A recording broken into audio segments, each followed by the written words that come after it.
Estudo recente revela que 1% da população mundial é portadora da síndrome de Tourette. Mas estima que o índice pode chegar a 3% porque muitos portadores da doença não têm o diagnóstico. O primeiro registro de paciente com tiques e sintomas típicos da síndrome foi registrado em 1825 pelo médico francês Jean-Martin Charcot.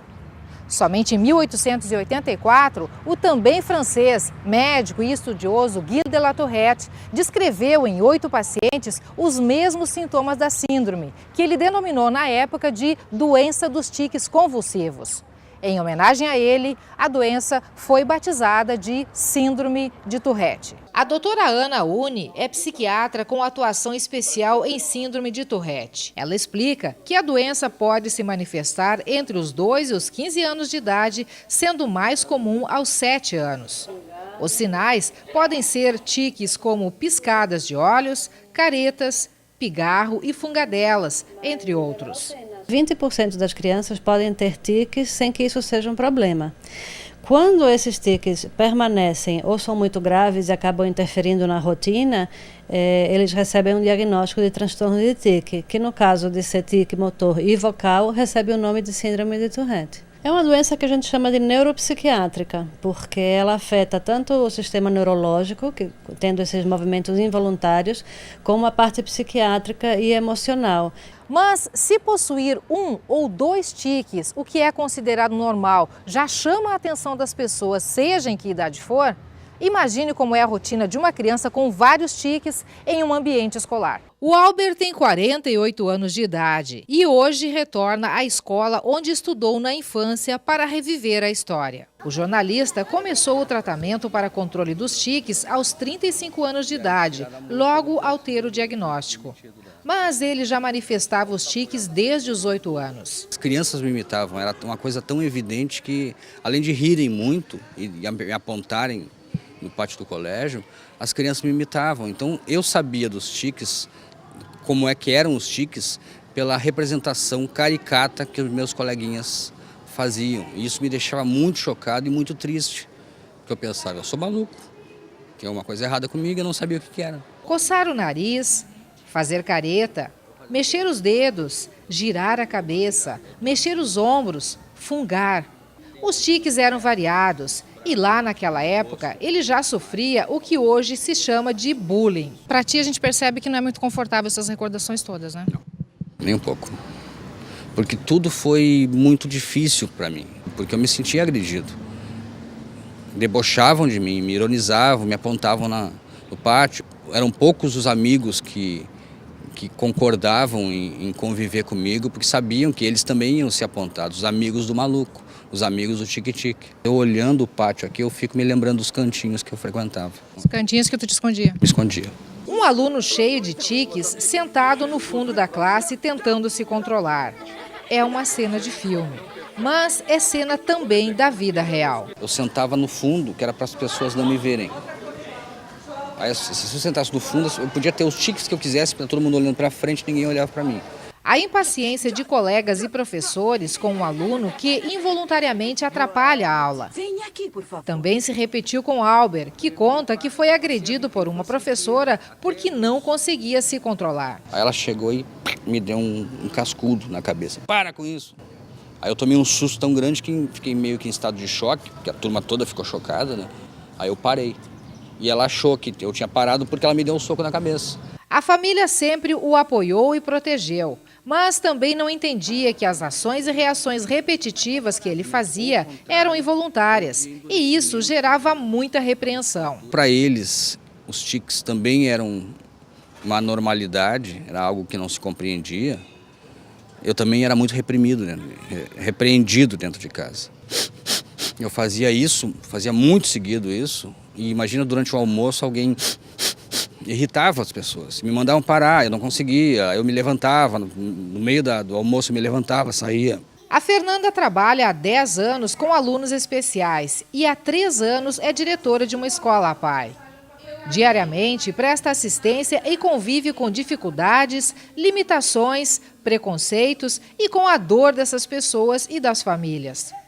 Ela conta que há 4 anos chegou em casa e encontrou o filho de 10 anos com um tique vocal incontrolável.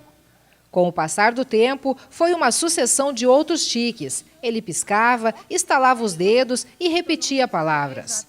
O diagnóstico definitivo de que é portador da síndrome de Tourette só veio há poucos meses. O problema existe, mas eu acho que ele não é o fim. Ele tem que ser o começo de uma nova realidade para nós. E eu espero que ele entenda isso e que esteja disposto também, né? Porque vai partir muito dele, essa questão também. Desse aceitar e saber que é assim e que isso não vai mudar e que a gente vai ser feliz apesar disso. Apesar da síndrome. Ela conta que a síndrome faz com que o filho tenha reações impulsivas e até agressivas, principalmente na escola, consequência de ansiedade e situações extremas. Ele sabe o que está acontecendo, que ele está tendo algumas atitudes que ele não gostaria e não deveria ter.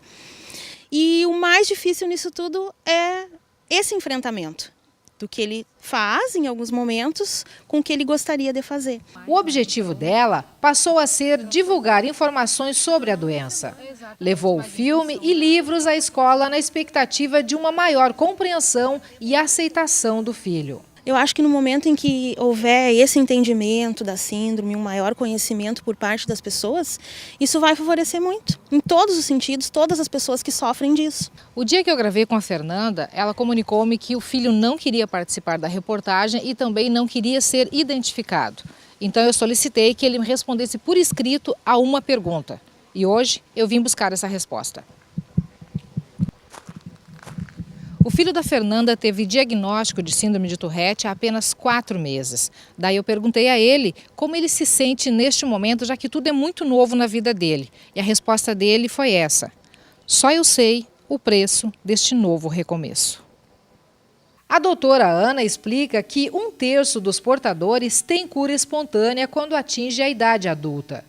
E a boa notícia é que há tratamento para os demais. Tem uma série de medicamentos que são utilizados e podem ter um benefício muito bom, de 60% a 80%, 90% de melhora.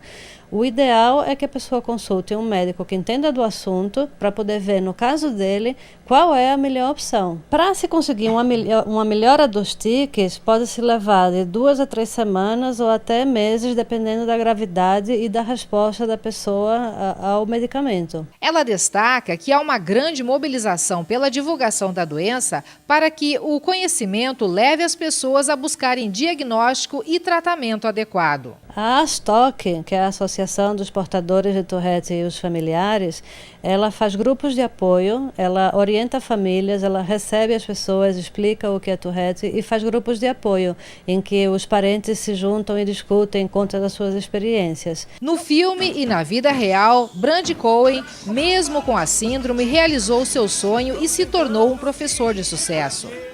Fernanda está determinada. Para ela, conhecer mais sobre a síndrome de Tourette e ajudar o filho a ser feliz apesar da doença e auxiliar também outras pessoas é uma missão que está apenas começando. Uma missão, né? De dizer o que é isso, de como isso acontece na vida das pessoas, porque é uma coisa que afeta tudo e todos. É uma questão comportamental.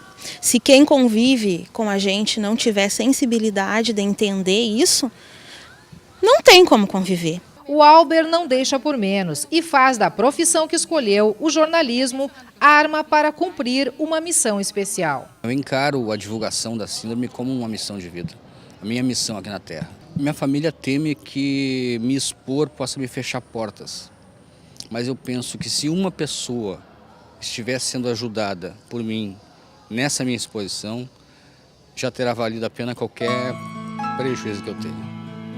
E existem prejuízos? Até agora só tenho elogios. Parabéns. Obrigado.